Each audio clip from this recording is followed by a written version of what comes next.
Hello, my name is Julia Kindler, and I studied the effects of the presence of a smartphone and smartphone usage on concentration levels and academic performance in high school students. According to Pew Research in 2011, 35% of Americans owned a smartphone, compared to in 2019, 96% of Americans did. And this increase in smartphone usage is not a uniquely American situation. In 2018, France banned smartphones for students in schools through grade 9, and the London School of Economics has found that in these schools, test scores have already increased by 6% and 14% among low-performing students.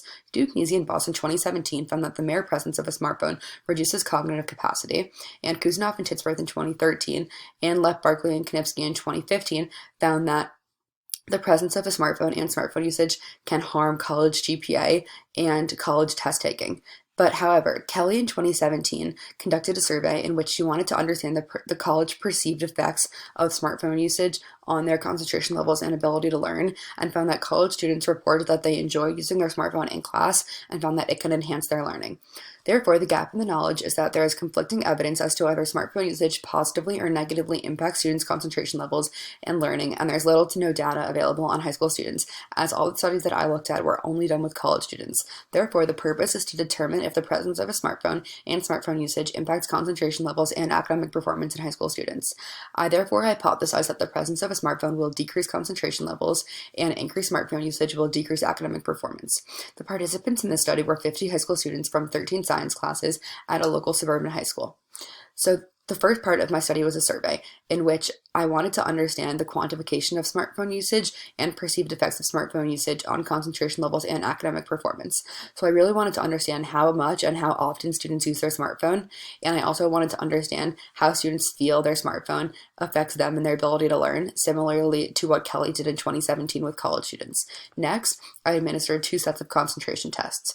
I first administered concentration tests while students did not have their smartphone present. The concentration test consisted of a letter cancellation test and a connect the dots test because these tests are universally accepted as tests that simply measure concentration.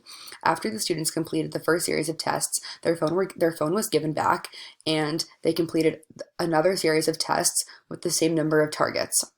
The performance efficiency equation was used to determine their performance on these tests, as the performance efficiency takes into account not only the number of correct responses, but also the total time it took them to complete the concentration tests. In addition, for the first half of the population, the concentration tests were given without their smartphone present first, and for the second half of the population, they took it with their smartphone first in order to eliminate the possibility of the fatigue effect affecting their results. Next, I studied academic performance and how smartphone usage impacted that. So what I had teachers do was teachers assess students' smartphone usage on a scale of 1 to 10 in their class, 1 being no smartphone usage in class and 10 being maximum smartphone usage.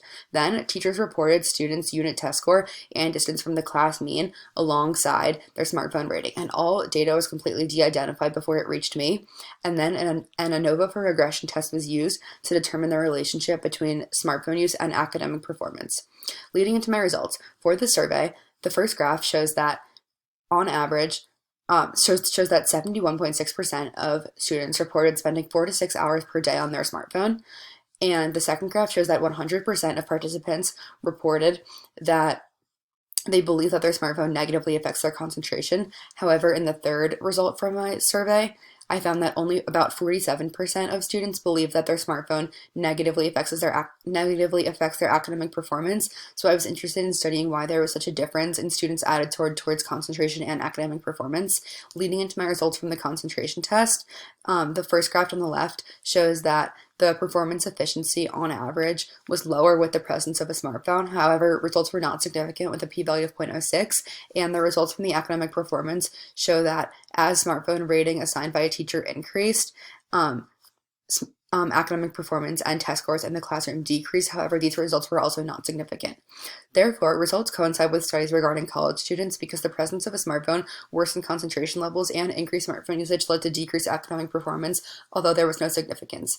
And survey results indicate that students are aware of a potential distraction but ignore it, as they still spend 4 to 6 hours per day on their smartphone, but report that they believe that their smartphone seriously negatively affects their concentration. This cautions smartphone use when trying to concentrate.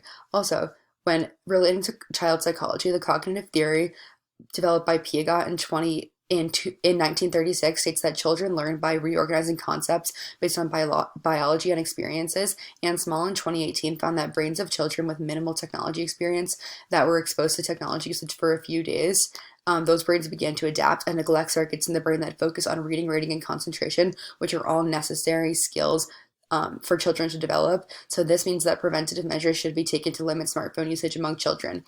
So the lack of significance in this study can be attributed to two things. First, the limited population, as the study was only done with one group of with 50 students from a local suburban high school in New York. I would have been able to reach more universally applicable results if the study was done at multiple high schools across the country, and also the ability to self-select to participate, as students who frequently use their smartphone the most may be less likely and less willing to participate in the study, even though data was completely de-identified. In conclusion, my hypothesis was partially supported, as students were aware of the possible dangers of smartphone use, and the presence of a smartphone led to a decrease in concentration levels, and increased smartphone usage was shown to negatively correlate with academic performance. However, the lack of significance can be attributed to the lack of diversity in the population. Therefore, concerns about smartphone usage are valid for high school students, and further study is appropriate to determine if smartphones should be used in a learning environment.